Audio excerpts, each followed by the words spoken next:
Hi, I'm Haley Watson, and you're watching the Roadrunner Spotlight. Today I'm joined by Emily Hilt. How are you? Good, how are you? I'm good. All right, so Emily's a part of our track and field team here at RCGC, and your specific events are the shot, disc, and hammer, right? Yes. So which ones are you best at, and which ones are most fun? Kind of goes from a level from shot to hammer to disc, but it kind of changes because it's kind of like I have good days and bad days in the Right, events. of course. Everybody does. Yeah. And so your team as a whole is very successful. What's the energy like for you and your teammates? We have a very positive energy. We all get along. We all have our moments where we fight, but we're like a family. We work together. We help each other out when we're down. When we're having good moments, we're always there to cheer for each other. So it's a really positive energy, and I love it. I guess it's really important, to competing and everything. It definitely helps me, like, push myself when I'm in the circle, like, focused in. Like, it just helps me ready to throw far. Perfect. And so I don't know if you watched their interviews, but we interviewed the two people that qualified for Penn Realize, and they both mentioned you in them, which I think is interesting. And in particular, Alicia mentioned the nature of your relationship. I love Alicia. She is literally like my throwing sister. She is my homegirl. I love her so much. Like, I try sport no matter what. Like,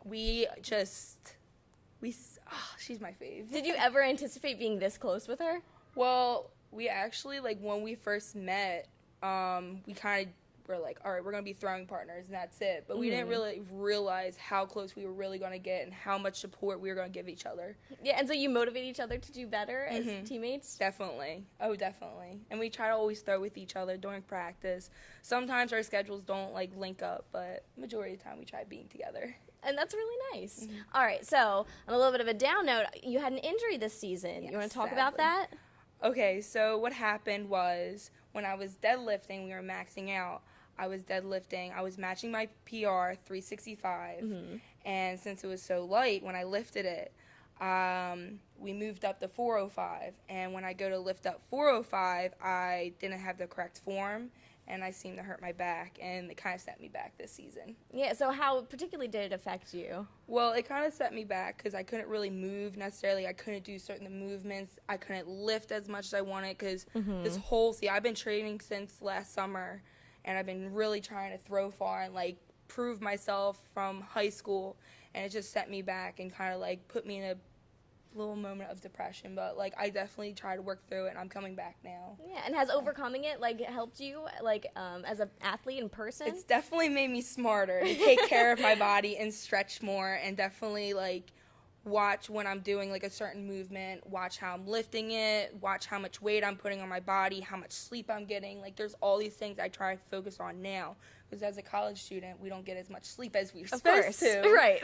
Because of all the tests and finals, what our professors love to give us. Oh, yeah. So I definitely, like, have changed my lifestyle to try to sleep more, eat better, and just take care of my body overall. Yeah, so that's a really important lesson to be learned. All right, and now let's talk a little bit about your coaches and how they've helped you, too. Well, let's start with Mark. Mark always gives me a smile on my face. He's literally, like, every time he walks into the room, he's like, snacks. He always calls me snacks, and it always makes me laugh. And his favorite song, Dragon Force, he always plays. So he definitely always lightens up the room when he walks in. Hughes loves to scare me.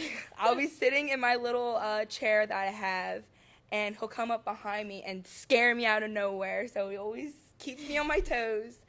And Joe, I have a strong relationship with Joe because I've known him for, like, 5 years. I've known him for forever. He's helped me through a lot through high school, and he definitely, like, has been, like, a father figure to me, and just, like, he's my homie.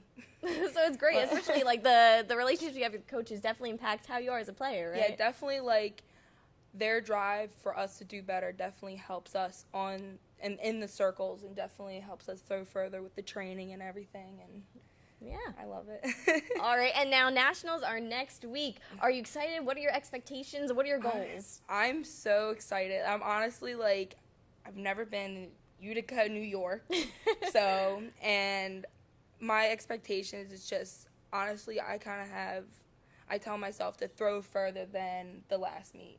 That's why I always try to tell myself. Anytime I'm in the circle, I just say, throw further, try to do your best. And if it doesn't happen, then it just doesn't happen sometimes. Sometimes it's just that day. but hopefully God's watching me and he's like, throw far, so. All right, we have faith in you. Thank you. All right, so thank you so much for being on the show today. Thanks for having me. No problem. We'd like to have you back again. Sounds And follow us on social media at RCGC Athletics to see updates on our nationals. And thank you to our sponsor, Play More Sports South Jersey. We'll see you guys next time.